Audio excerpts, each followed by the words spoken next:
August 19. నీవు దేవుని నిందింపకూడదు, నీ ప్రజలలోని అధికారిని శపింపకూడదు. నిర్గమకాండము 22:28. దేవుడు మోషకు ధర్మశాస్త్రాన్ని ఇచ్చినప్పుడు అధికార స్థానాల్లో ఉన్నవారిని నిందించడం లేదా అగౌరవపరచడం పట్ల ఒక నిర్దిష్ట నిషేధాన్ని చేర్చాడు. దీనికి కారణం స్పష్టంగా ఉంది. ఈ పాలకులు మరియు నాయకులు దేవుని ప్రతినిధులు. ప్రతివాడును పై అధికారులకు లోబడి ఉండవలెను. ఏలయనగా దేవుని వలన కలిగినది తప్ప మరి ఏ అధికారమును లేదు. ఉన్న అధికారములు దేవుని వలననే నియమింపబడి ఉన్నవి. రోమా 13:1. నీవు చెడ్డది చేసిన ఎడల భయపడుము. వారు ఊరకయే ఖడ్గము ధరింపరు.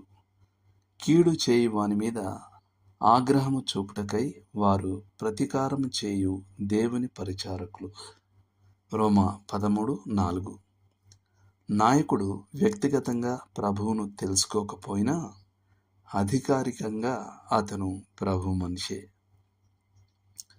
దేవునికి మరియు మానవ పాలకులకు మధ్య సంబంధం ఎంత దగ్గరగా ఉందంటే ఆయన కొన్నిసార్లు వారిని దైవములుగా సూచిస్తాడు. కాబట్టి నేటి వచనంలో మనం దైవములను దూషింపకూడదు అని చదువుతాం. దీని అర్థం ప్రభుత్వ అధికారులు కావచ్చు. మరియు కీర్తన 82:1 మరియు 6లో ప్రభువు న్యాయాధిపతులను దైవములుగా సూచిస్తాడు. దేవుని సమాజంలో దేవుడు నిలిచి ఉన్నాడు. దైవముల మధ్యను ఆయన తీర్పు తీర్చుచున్నాడు. మీరు దైవములనియు మీరందరూ సర్వోన్నతుని కుమారులనియు నేనే సెలవిచ్చి ఉన్నాను. వారు దైవములని కాదు, కేవలం వారు దేవుని ప్రతినిధులు అని మాత్రమే. దావీదుపై సౌలు రాజు చేసిన హత్యాయత్నాలు ఉన్నప్పటికీ దావీదు తన మనుషులను రాజుకు ఏ విధంగానూ హాని చేయనివ్వలేదు. ఎందుకంటే అతను ప్రభువు అభిషిక్తుడు. ఇతడు యెహోవా చేత అభిషేకము నొందినవాడు గనుక యెహోవా చేత అభిషిక్తుడైన నా ప్రభువునకు నేను ఈ కార్యము చేయను. యెహోవాను బట్టి అతని నేను చంపను అని తన జనులతో చెప్పెను. సమూయేలు మొదటి గ్రంథం 24:6.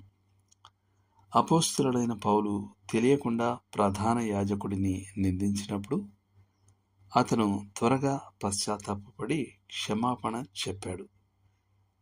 అందుకు పౌలు, సహోదరులారా, ఇతను ప్రధాన యాజకుడని నాకు తెలియలేదు. నీ ప్రజల అధికారిని నిందింపవద్దు అని వ్రాయబడి ఉన్నదనెను. అపోస్తలుల కార్యములు 23:5. అధికారుల పట్ల గౌరవం ఆత్మలోకంలో ఆధ్యాత్మిక లోకంలో కూడా వర్తిస్తుంది. అందుకే ప్రధాన దూత అయిన మిఖాయేలు సాతానును అపహాస్యం చేయడానికి ధైర్యం చేయలేదు. కేవలం ప్రభువు నిన్ను గద్దించును గాక అన్నాడు. యూదా 9వ. చివరి దినాలలో అబద్ధ బోధకుల లక్షణాల్లో ఒకటి ఏమిటంటే వారు ప్రభుత్వాలను అసహించుకుంటారు మరియు ప్రముఖుల గురించి చెడు మాట్లాడటానికి భయపడరు. పేతురు రాసిన 2వ పత్రిక 2వ అధ్యాయం 10వ. మనకు పాఠం స్పష్టం. మనం వారి విధానాలతో అంగీకరించకపోయినా లేదా వారి వ్యక్తిగత స్వభావాన్ని ఆమోదించకపోయినా మన పాలకులను దేవుని అధికారిక సేవకులుగా మనం గౌరవించాలి. ఒక రాజకీయ ప్రచారంలో ఒక క్రైస్తవుడు అధ్యక్షుడు ఒక నీచాతి నీచుడు అని చెప్పినట్లుగా మనం ఎట్టి పరిస్థితుల్లోనూ అనకూడదు.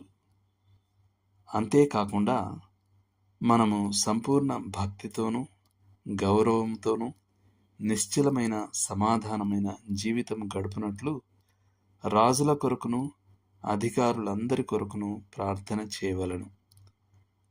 తిమోతికి రాసిన మొదటి పత్రిక 2వ అధ్యాయం 2వ వచనం. దేవుడు మిమ్మల్ని దీవించునుగాక.